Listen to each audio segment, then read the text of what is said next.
Bonjour, aujourd'hui je vais vous présenter des extraits du livre en français d'un disciple du maître de Nisargadatta Maharaj et Ranjit Maharaj, Siddharameshwar Maharaj. J'ai déjà fait des vidéos sur chacun d'entre eux. Donc lui est moins connu, il me semble, en France en tout cas, Sri Ganapatrao Maharaj, Le bonheur est en soi, sous-titre Approche facile de la non-dualité aux deux océans.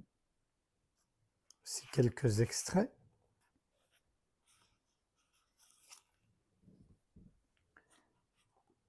Ce qui est et ce qui n'est pas.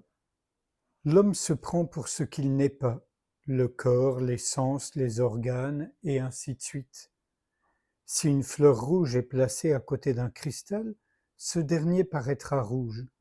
Si vous enlevez la fleur rouge, le cristal sera de nouveau dans son état naturel, transparent et incolore. De la même façon, en présence du corps, le soi, Atman, semble avoir les qualités du corps. Tout comme un cristal incolore, le soi est sans nom et sans forme, qui sont les attributs du corps. Vous êtes le soi, vous vous appelez je. Dans la langue kannada, le mot je est exprimé de deux manières, nahanu et tahanu. Quand vous dites nahanu, cela comprend le corps, les organes des sens et le mental, tandis que tahanu signifie simplement je, ou la conscience pure, dépouillée du corps, du mental et des organes des sens. En réalité, seul tahanu ou la conscience pure existe.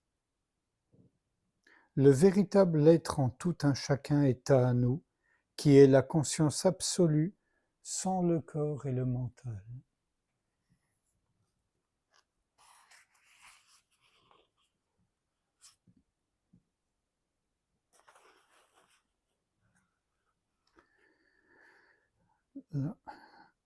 Un disciple. Je suis toujours présent et je suis omniscient. Ceci est facile à comprendre. Cependant, comme je n'ai pas l'expérience directe de la félicité, ceci est difficile à croire. Le maître. Il est vrai que la félicité spontanée demeure cachée en raison de vos imperfections. Et pourtant, pendant le sommeil profond ou quand vous êtes totalement détendu et que l'idée d'être un individu s'estompe, cette félicité passe au premier plan. Tout un chacun ressent de l'amour pour soi-même, sans aucune raison. Ceci est un indicateur sûr que vous êtes vous-même la félicité. Disciple. Est-ce possible de faire l'expérience de la félicité à chaque fois que nous le souhaitons?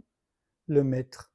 Quand on renonce à l'ego et que l'on demeure dans son état pur et parfait, la félicité du soi se manifeste.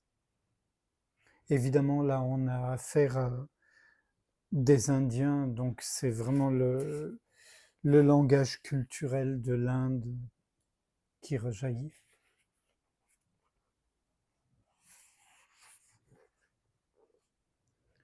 Beaucoup de chercheurs ne tournent pas le regard vers l'intérieur.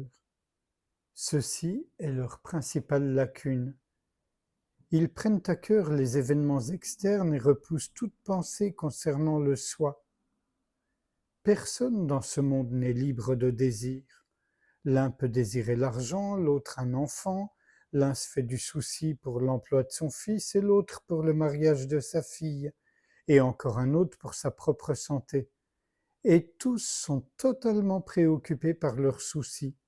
Cependant, un chercheur sincère qui désire la réalisation du soi doit vider son mental des affaires du monde et tournant le regard vers l'intérieur, il doit méditer sur le soi.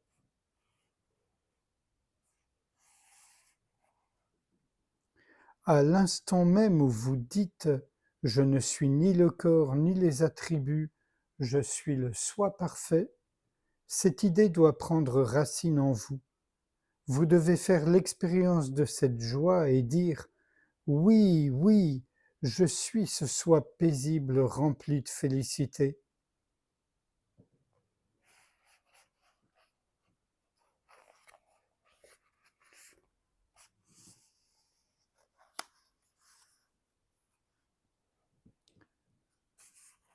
Sri Krishna disait « Ma demeure est telle qu'une fois atteinte, vous ne la quitterez jamais. »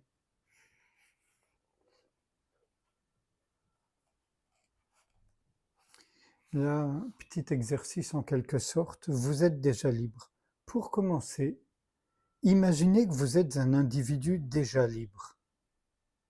Instantanément, il y a un sentiment exaltant de liberté totale. Si vous pensez être piégé dans la servitude, qui sait combien de pratiques spirituelles il faudra faire pour vous en libérer?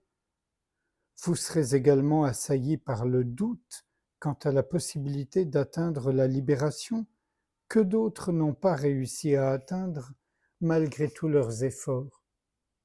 Cela emmènera le sentiment d'être attaché pour toujours.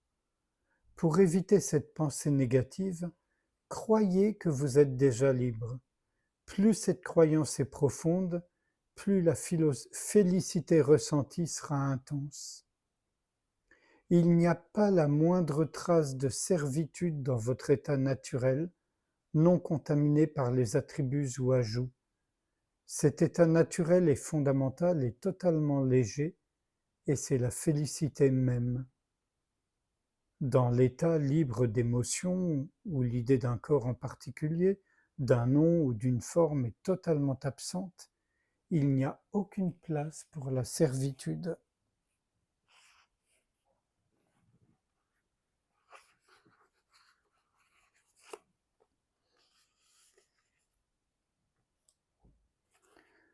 Ne vivez pas dans un monde imaginaire. Tout un chacun a son propre monde individuel. Laissant de côté le monde dans lequel nous vivons, nous allons là où notre imagination nous amène. Autrement dit, nous vivons dans un monde créé de notre propre imagination. Les pratiquants sincères doivent rejeter le monde imaginaire créé en raison de l'attachement à la vie terrestre et se concentrer sur la réalité de leur être naturel.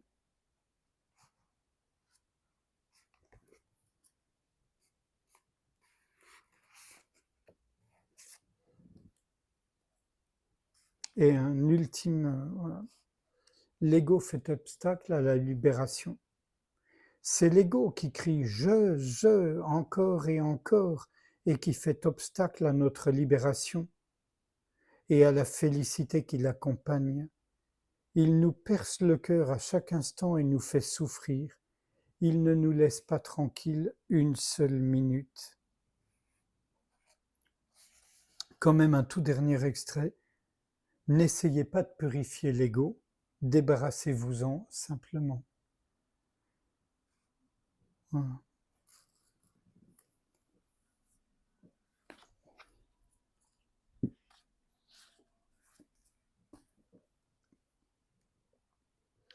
Je dois être honnête et confesser que j'ai beaucoup moins d'affinité avec la manière d'enseigner de Ganapatrao qu'avec celle de Ranjit et encore plus avec celle de Nisargadatta. Mais ça, c'est une question de résonance. Donc peut-être que vous, Ganapatrao, vous conviendra, hein, sans réfléchir à ce qui vient d'être lu et dit. Je vous propose qu'on passe un instant ensemble en silence, sans rien faire, juste être ouverture.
Je vous remercie.